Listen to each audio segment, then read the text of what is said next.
Actu Média et Radio Soleil vous présentent Au Passage des Artistes. Au Passage des Artistes avec Jazzia.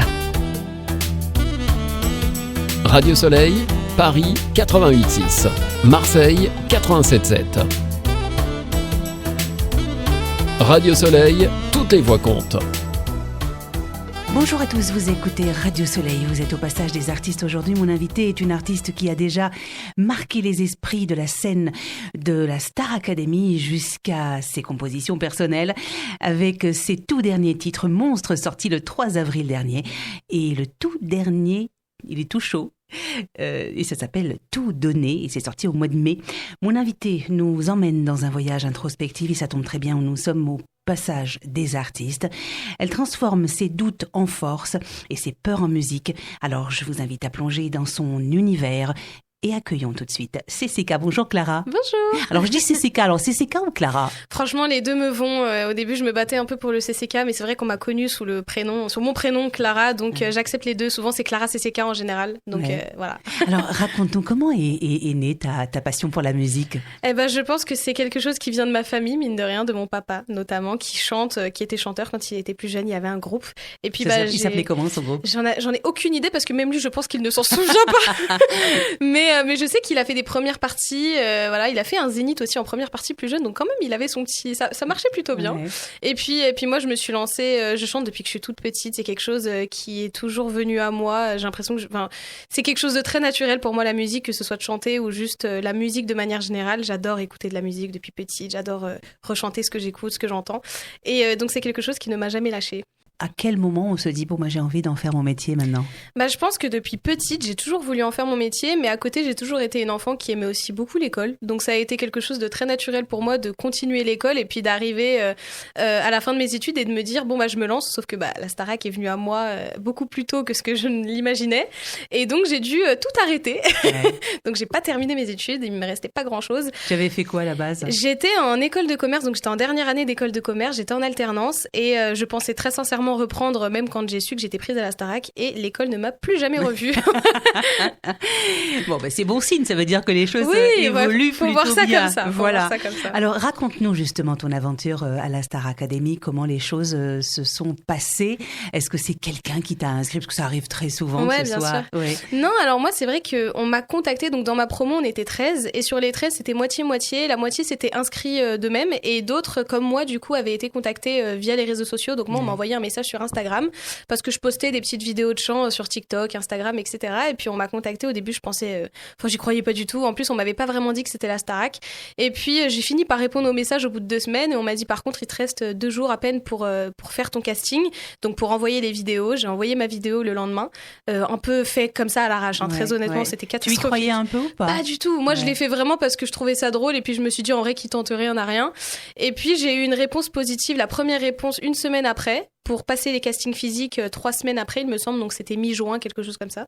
Et puis septembre, donc il fallait quand même attendre un petit peu. J'ai eu la dernière réponse positive après un énième casting physique. Ouais. Il y en a combien des castings à la Starac? Ça dépend en réalité d'une année à une autre. Des fois ils en mettent 2, des fois ils en mettent 3. Mais moi, en gros, j'ai envoyé mon dossier. Ça, c'était fin mai.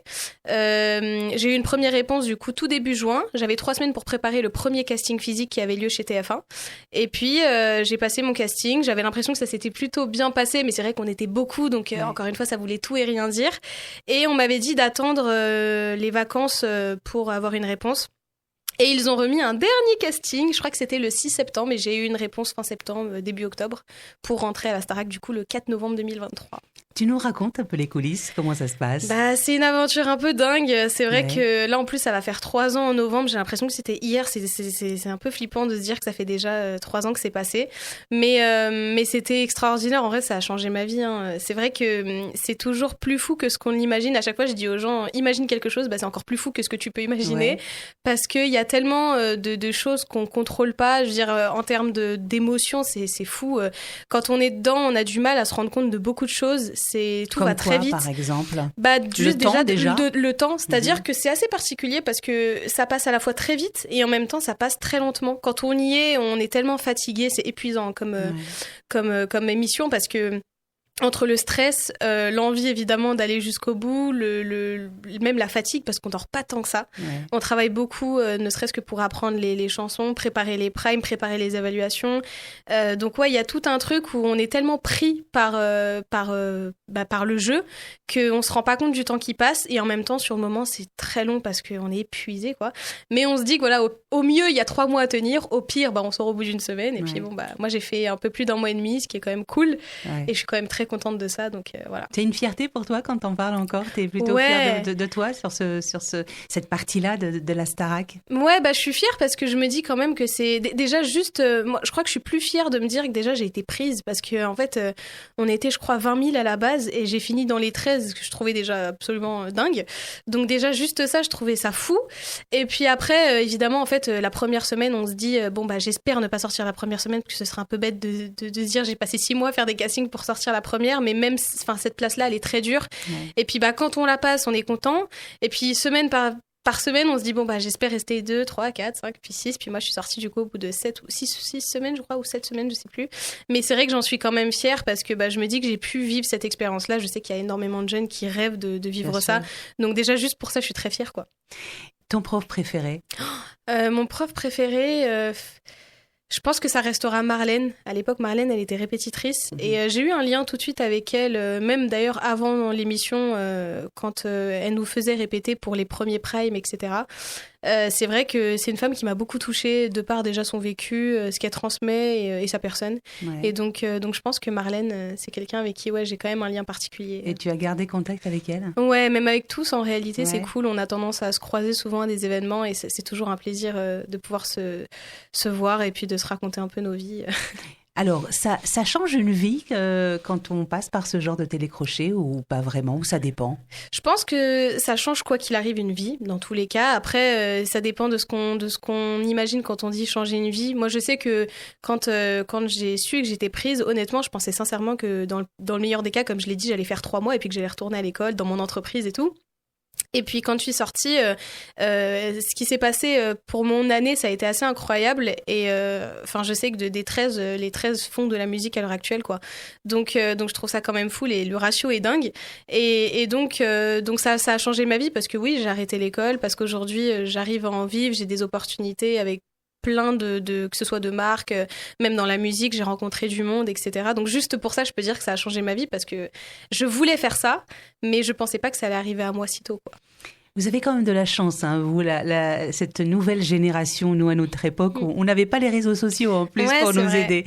Clara, on fait une petite pause. On va s'écouter un titre à toi d'ailleurs qui est sorti il y a quelques semaines, Monstre, et on en parle juste après. Ça marche. Le ciel s'assombrit et les certitudes tremblent.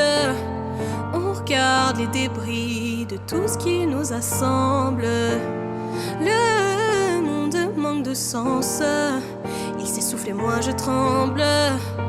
Finir en cendres. Perdu dans le noir, j'étouffe le soir. Je fais face à mes monstres. J'attends qu'ils se montrent.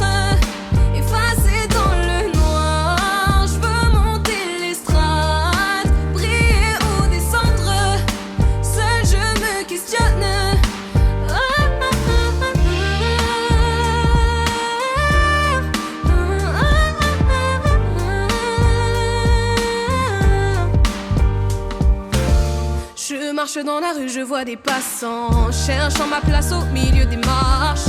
On m'a dit qu'avec l'âge vient l'apaisement, mais plus je grandis, plus je sens que je me lasse. Très peu de place, beaucoup de masse.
Vous écoutez Au Passage des Artistes avec Jazia.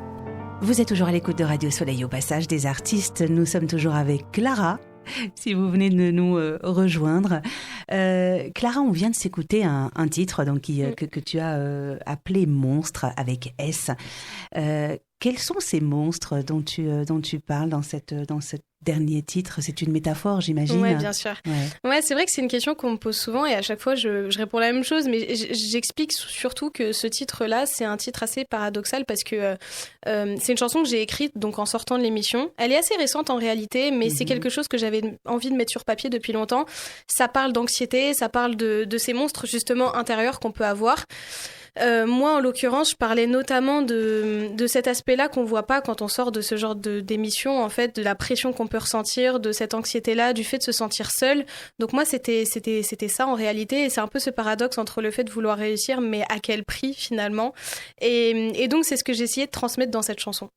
Alors, il y a des limites que tu te fixes dans ce milieu, parce que c'est un milieu aussi qui est très, très compliqué, surtout quand on est jeune et qu'on a très peu d'expérience. Il y a beaucoup de choses qui se font autour de la musique.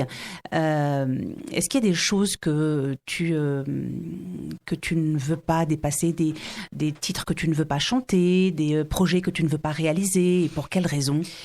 C'est vrai que moi, personnellement, j'ai toujours eu des limites, en fait, sans trop me dire que je m'en fixais. Je pense que naturellement, c'est des choses que je fais finalement naturellement aussi. C'est que j'ai certaines valeurs, j'ai été éduquée d'une certaine façon et j'ai pas envie d'aller à l'encontre de ça, quoi.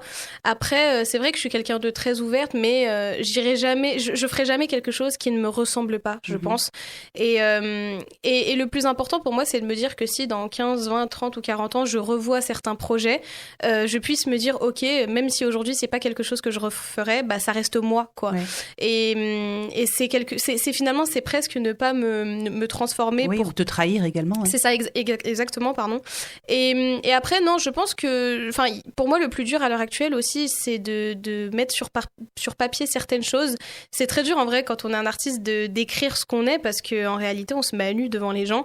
Et moi, c'est quelque chose qui a mis du temps à se faire. C'est pour ça que mon premier EP, il vient de sortir, là, ça fait 1 mois, parce qu'il a fallu du temps pour moi aussi, ne serait-ce que d'apprendre à écrire et d'apprendre à me trouver. Mais je pense que le plus important, c'est de faire quelque chose avec quelque chose avec lesquels on est aligné. C'est le plus important quand on est artiste, de pas se trahir finalement. Tu disais tout à l'heure que tu écrivais. Qu'est-ce qui t'inspire aujourd'hui? Est-ce que tes inspirations de demain seront encore très différentes, j'imagine? Bien mais sûr. Aujourd'hui, qu'est-ce qui t'inspire en tant que jeune de 25 ans? Ce qui m'inspire, en réalité, j'aime beaucoup m'inspirer de ce que je vois autour de moi. J'ai pas besoin d'aller très loin, hein. Je pense souvent mes inspirations premières, c'est mes amis, ma personne, mes histoires personnelles que j'essaie de transformer. Et en fait, c'est vrai que j'aime beaucoup. Évidemment, j'ai des choses à raconter. À 25 ans, on a vécu des choses. Sûr. Mais c'est vrai que j'ai eu la chance, je pense aussi, d'avoir une enfance extraordinaire. J'ai toujours été très bien entourée. J'ai des parents aimants, une famille aimante. Et donc, ce que j'aime beaucoup faire, c'est essayer de retranscrire aussi la vie de certaines personnes qui ont vécu des choses différentes. Parce que je trouve ça important aussi que les gens puissent se retrouver dans ce que je dis. Et donc, c'est ce que j'ai fait d'ailleurs dans l'EP. Il y a des morceaux qui parlent de pas mal de choses. Et notamment de choses qui ne me concernent pas directement. Et je trouvais ça cool aussi de pouvoir parler d'autres personnes que moi, quoi. Il y a des choses que tu ne veux pas aborder parce que tu parles beaucoup de toi et tu le disais à juste titre tout à l'heure. Est-ce qu'il y a des choses que tu te refuses de dévoiler à ton public concernant ta vie personnelle? J'ai envie de dire, il y a pas longtemps, je pense que j'aurais répondu non. Et j'aurais peut-être répondu l'inverse, j'aurais peut-être répondu oui, et avec du recul, je pense que tout est question de comment on le dit, en fait. C'est vrai qu'au fur et à mesure, je me rends compte qu'il y a déjà 6 mois, j'aurais peut-être pas pu parler de certaines choses. Et puis, finalement, en fait, quand on trouve la bonne façon de le dire, ça passe déjà beaucoup mieux. Et puis, je trouve ça aussi important parce qu'en réalité, j'ai remarqué que c'est souvent les chansons les plus dures à écrire qui, à la fin, sont les plus facile à écouter en réalité, et c'est assez paradoxal, mais je pense que c'est là toute la magie de la musique, c'est que quand on arrive à retranscrire quelque chose de très dur en chanson, à la fin ça devient tout de suite plus doux et plus simple à écouter et à comprendre aussi. Donc je pense que je me mets pas de limite. Après je dis ça, demain on sait pas. Bien sûr, on ne sait jamais, puis les choses évoluent. Évidemment. Et avec l'âge, bien évidemment, les tempéraments et la personnalité évoluent. Et les temps aussi évoluent, bien évidemment. Est-ce qu'il y a une collaboration que tu rêverais de faire, hein? Ah, ça c'est la question trop dure, parce qu'évidemment j'ai beaucoup de collaborations. Il y a beaucoup d'artistes. Alors français, c'est vrai que j'ai dans ce que je fais, moi je fais un peu je fais un style qui s'écoute pas forcément encore beaucoup en France. C'est de la néo-soul, un peu R&B avec des touches pop. Enfin, il y a beaucoup de choses dans ce que je fais. Mais c'est vrai que du coup en France, j'ai du mal à retrouver ça. Après, il y a quand même énormément d'artistes avec qui je rêverais de collaborer. Moi personnellement, j'adore Gims. Tout le monde le sait. À chaque fois, je parle de Gims. J'aime beaucoup ce qu'il faisait à l'époque, notamment. Et c'est vrai que j'aurais adoré pouvoir poser sur un morceau comme Zombie ou Brisé, enfin voilà.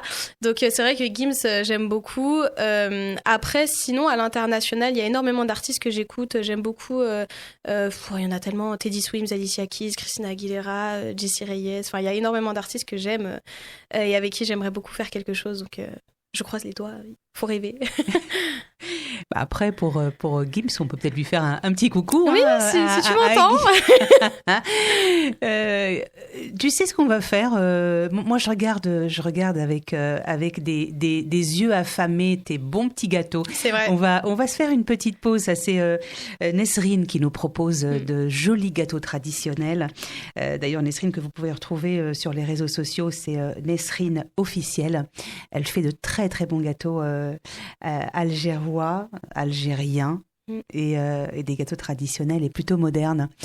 On se prend un petit goûter. Qu'en dis-tu? Ça me donne envie depuis tout à l'heure, donc je suis très contente que tu le proposes. On fait une petite pause musicale également et on revient juste après. Elle rentre tard, elle parle moins, les yeux qui brillent mais plus pour rien. Avant c'était feu, c'était flamme, maintenant c'est silence et c'est larmes. Il lui offre des dîners, des bijoux en vitrine. Mais je vois bien que c'est pas de l'amour, c'est ce que j'appelle de la discipline. Il dit je t'aime du bout des lèvres, il la fait marcher sur des fils de fer. Elle annule nos soirées, elle ment pour s'excuser sans défaut. Il est sans défaut. Un peu plus il la laisse, tant pis si elle se blesse sans défaut. Il est sans défaut, sans défaut. Il lui dit t'es qu'à moi, elle croit que c'est beau, mais l'amour c'est pas un anneau autour du cerveau. Il veut pas qu'elle sorte, pas qu'elle rit trop fort. Il la veut docile, jolie, mais surtout pas dehors. J'ai voulu lui dire, mais les mots sont tombés comme des verres qu'on casse, qu'on n'ose pas ramasser. Elle défend son bourreau, elle croit qu'elle l'a choisi, mais ce qu'elle appelle amour, moi j'appelle ça l'oubli. Il dit je t'aime du bout des lèvres, il la fait marcher sur des fils de fer. Elle annule nos soirées, elle ment pour s'excuser sans défaut. Il est sans défaut. Un peu plus il la laisse, tant pis si elle se blesse sans défaut. Il est sans défaut, sans défaut. Je le sens dans mes tripes. Ce type a le cœur vide et les poches pleines de pièges. Elle décroche moins, elle sourit faux. Y a des ombres sur sa peau, même sans les coups. Je le sens, ouais, dans mes tripes. Ce type a le cœur vide et les poches pleines de pièges. Elle décroche moins, elle sourit faux. Comment lui faire voir sans qu'elle me tourne dans? Elle annule nos soirées, elle ment pour s'excuser sans défaut. Il est sans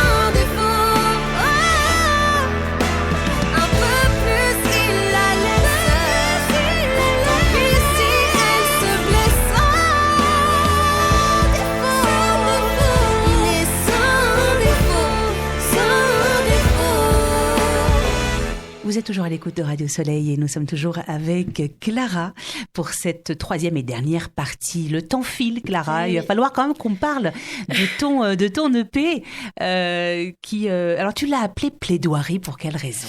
Alors plaidoirie parce qu'en réalité l'EP il est très conceptuel, c'est un EP que j'ai voulu aussi, que j'ai souhaité comme ça, c'est-à-dire que j'ai pris la peau d'une avocate dans cet EP pour défendre la cause des gens qui m'écoutent et ma propre cause, et donc on retrouve 6 morceaux dedans avec plusieurs interludes, et en fait on est au tribunal. Voilà, dans cet EP on est au tribunal et je plaide. Donc pourquoi il s'appelle Plaidoirie? Pour la simple et bonne raison que je suis une avocate qui plaide la cause des gens qui m'entourent. Alors quelle cause justement te tient vraiment à cœur aujourd'hui? Alors on parle de pas mal de choses, on parle justement de ce qu'on disait justement, notamment avec Monstre, du fait de se travestir en réalité pour quelque chose qui n'est pas forcément bon. On parle de ce paradoxe-là, de vouloir réussir, mais à quel prix, avec tout ce qui nous entoure, notamment dans le milieu de la musique, qui est un milieu pas facile, et d'ailleurs les milieux artistiques de manière générale. Et puis on parle aussi de trahison, on parle de trahison amoureuse, amicale, de relations toxiques notamment, de l'emprise et de la difficulté à vouloir s'en sortir en fait. Alors, l'industrie, parce que tu parlais de l'industrie, ce qu'on dit d'ailleurs l'industrie de la musique, hein, c'est pour dire à quel point c'est une industrie. Bien sûr. Il y a le physique compte beaucoup, l'image compte beaucoup, et le talent parfois passe en second. Est-ce que tu le confirmes, toi qui est à l'intérieur de cette industrie? Oui, bien sûr. Moi, je pense qu'il y a quelque chose... je suis une femme. Déjà, juste ça, quand on arrive dans une industrie et qu'on est une femme, déjà, c'est compliqué. Ouais. En plus de ça, on en est encore là en 2026. On en est encore là. Je pense que voilà, il y a quelque chose, il y a une avancée, mais c'est vrai qu'on a tendance à toujours avoir cette image de la femme très sexualisée, sans forcément que la femme le veuille. C'est ça. Quand on est une femme et qu'on est assumée et qu'on se veut comme ça, c'est OK. Mais le problème, c'est que parfois, on a toujours tendance à coller cette image-là avant même que la personne puisse le décider, et c'est ça le problème. Et au-delà de ça, moi je suis une femme, et en plus je suis une femme grosse dans l'industrie, et ça je pense que c'est très compliqué parce que c'est pas quelque chose qu'on a l'habitude de voir. Il faut rentrer dans des cases. Je pense qu'il faut rentrer dans des cases, oui, la preuve, trouvez-moi une femme en France grosse qui a réussi dans l'industrie, il n'y en a pas. On a tendance à avoir l'image de Adèle. D'ailleurs, il y en a qui n'osent même pas dire grosse. Oui, d'ailleurs, il y en a pour qui c'est un gros mot. Oui, c'est gros, c'est petit, il y a des grands, des petits, il y a des bleus, des jaunes, des rouges. C'est ça. Bon. Exactement, pour moi, c'est pas du tout... Ça n'a jamais été un problème, au contraire, moi je suis quelqu'un qui me sent très bien dans ma peau, et c'est pour ça aussi que j'en parle beaucoup de ça, notamment sur mes réseaux, parce que je trouve ça important. En fait, les gens en font tout un pataquès, on en fait une question, on en fait tout un... Enfin, c'est quelque chose qui paraît tellement important pour les gens, alors qu'en réalité, mais qu'est-ce qu'on en a à faire? Je dirais, écoutez-moi, et c'est tout ce que je demande, quoi. Mais c'est vrai que je trouve ça quand même important d'en parler pour qu'on puisse déjà en tant que femme, je trouve ça cool de montrer que c'est pas impossible, en fait, de se sentir bien en étant différent des autres, déjà. Et puis de montrer qu'en fait, il y a de la diversité, et que la diversité, elle est là aussi pour ça. Ça fait du bien aux yeux, ça fait du bien aux oreilles, et puis voilà, il en faut, quoi. Bien évidemment, et puis surtout, le physique est aussi vaste que n'importe quelle couleur de l'arc-en-ciel. Voilà, donc on a des petits, on a des grands, on a des minces, des plus fins, voilà. Donc, et puis quand on chante, j'ai envie de vous dire, c'est tellement pas important. C'est vrai. Et puis surtout quand on chante comme toi. C'est gentil. Comment est-ce que tu te vois évoluer, Clara, à l'avenir? En vrai, j'ai beaucoup de rêves, évidemment, comme je pense énormément de gens de mon âge. Je suis encore jeune, et je pense que d'ailleurs, j'allais dire, je peux me permettre de rêver, mais à tout âge, on peut rêver, hein, c'est pas interdit.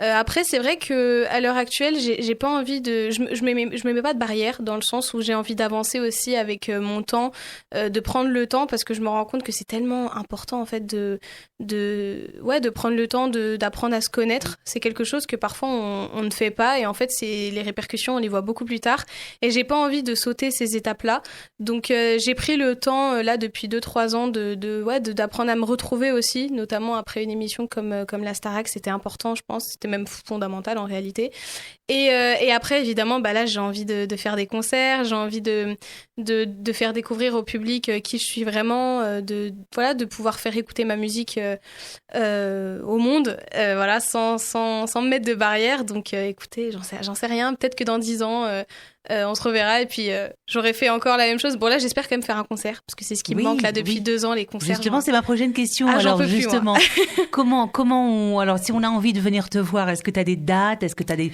projets de concerts actuellement? Là, j'y travaille justement. Je suis en train de trouver une équipe de m'entourer pour ça justement parce que c'est vrai que la scène, moi je vis un peu pour ça. J'adore la scène. Je fais de la scène depuis que je suis très petite et c'est quelque chose qui me manque énormément. Donc j'aimerais bien faire ma première date parisienne avant la fin de l'année.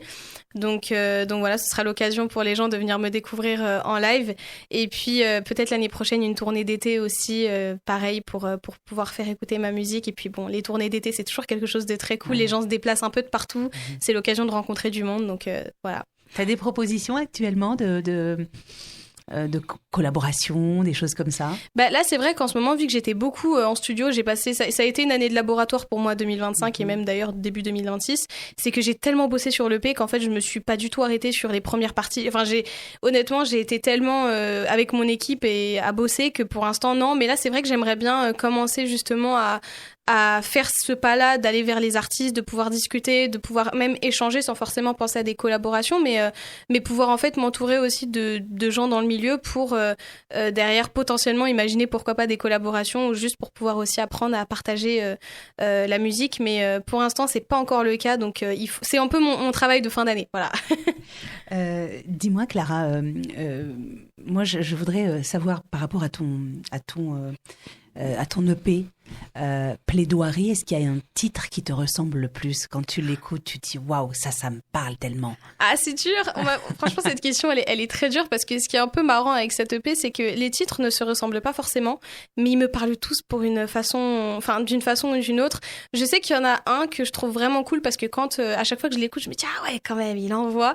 Et c'est Sans défaut. C'est une chanson qui, c'est un jeu de mots toujours. C'est une chanson qui parle d'une relation toxique. Donc parce que je me suis vécu? Pas personnellement. Enfin oui, personnellement ça aurait pu m'arriver, mais pas dans cette chanson-là. Je parle de plusieurs femmes, notamment une dans mon entourage en fait qui est en fait dans cette relation-là et qui a du mal à s'en sortir. Et j'en parle, mais ce qui est assez drôle, c'est qu'en réalité cette chanson-là, autour de moi, je me rends compte qu'elle parle à tellement de femmes. Combien de femmes se retrouvent? On en connaît toute une qui est dans une relation, voilà, qui a du mal à s'en sortir parce qu'elle sort avec quelqu'un qui est pas dingo, quoi.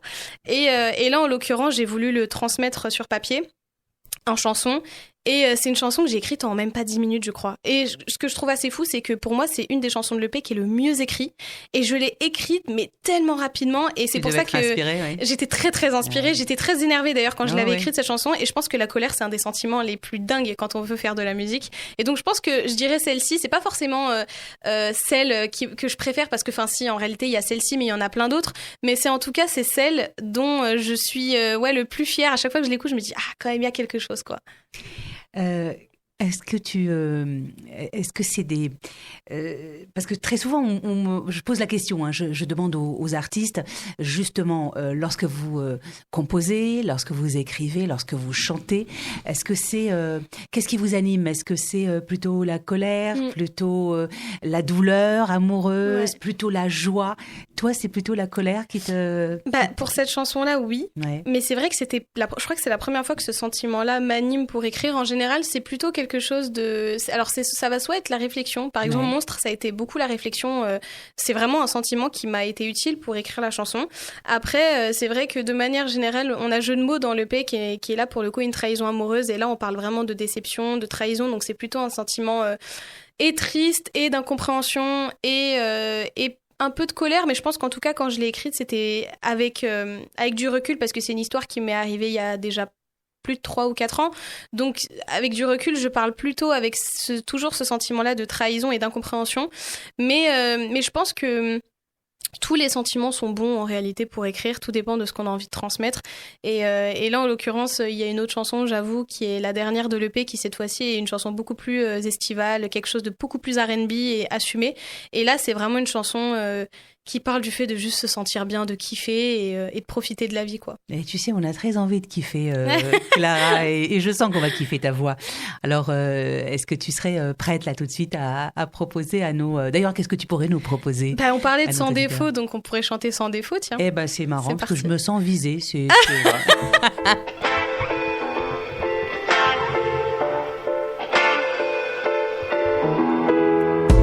Elle rend retard, elle parle moins, les yeux qui brillent mais plus pour rien. Avant c'était feu, c'était flamme, maintenant c'est silence et c'est larmes. Il lui offre des dîners, des bijoux en vitrine. Mais je vois bien que c'est pas de l'amour, c'est ce que j'appelle de la discipline. Il dit je t'aime du bout des lèvres, il l'a fait marcher sur des fils de fer. Elle annule nos soirées, elle ment pour s'excuser sans défaut. Il est sans défaut, oh. Un peu plus il la laisse, tant pis si elle se blesse sans défaut. Il est sans défaut, sans défaut. Il lui dit t'es qu'à moi, elle croit que c'est beau, mais l'amour c'est pas un anneau autour du cerveau. Il veut pas qu'elle sorte, pas qu'elle rit trop fort. Il la veut docile, jolie, mais surtout pas dehors. J'ai voulu lui dire, mais les mots sont tombés comme des verres qu'on casse, qu'on n'ose pas ramasser.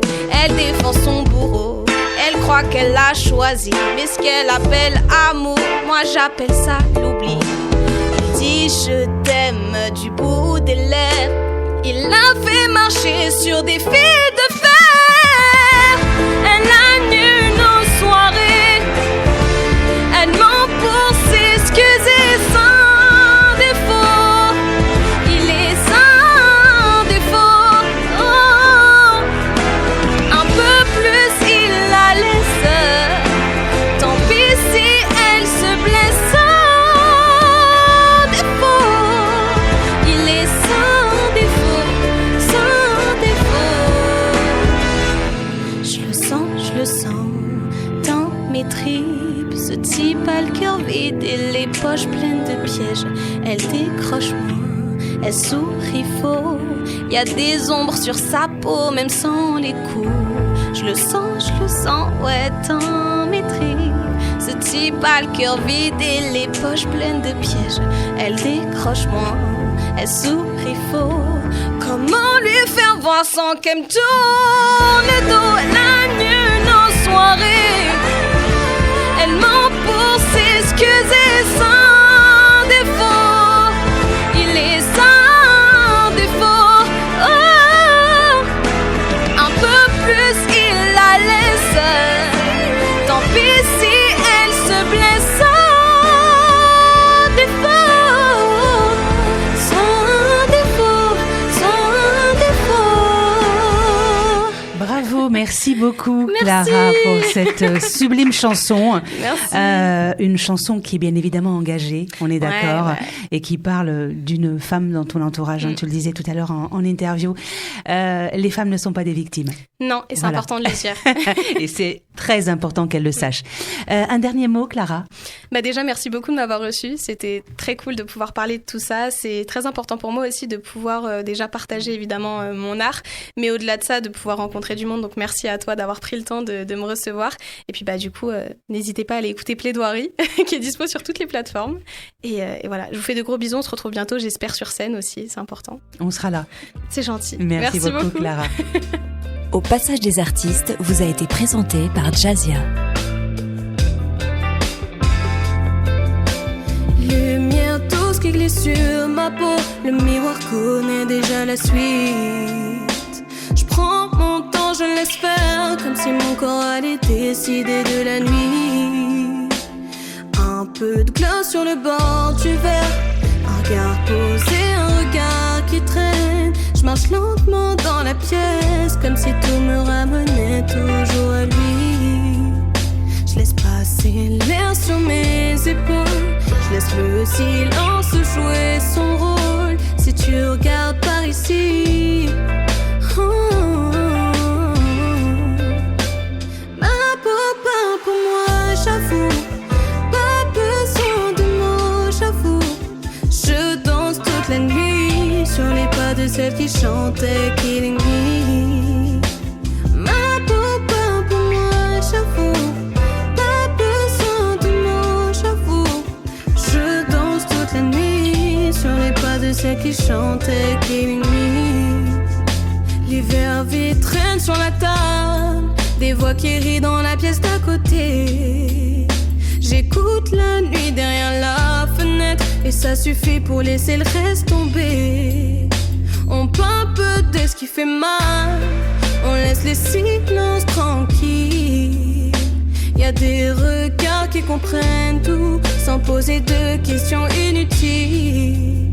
Je laisse passer l'air sur mes épaules, je laisse le silence jouer son rôle. Si tu regardes par ici,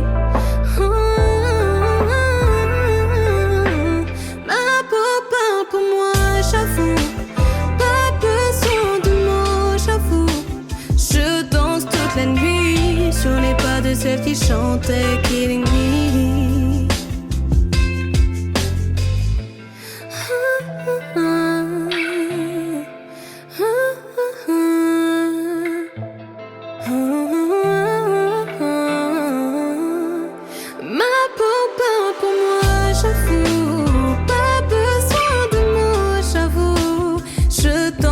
La nuit sur les pas de celle qui chantait Killing Me.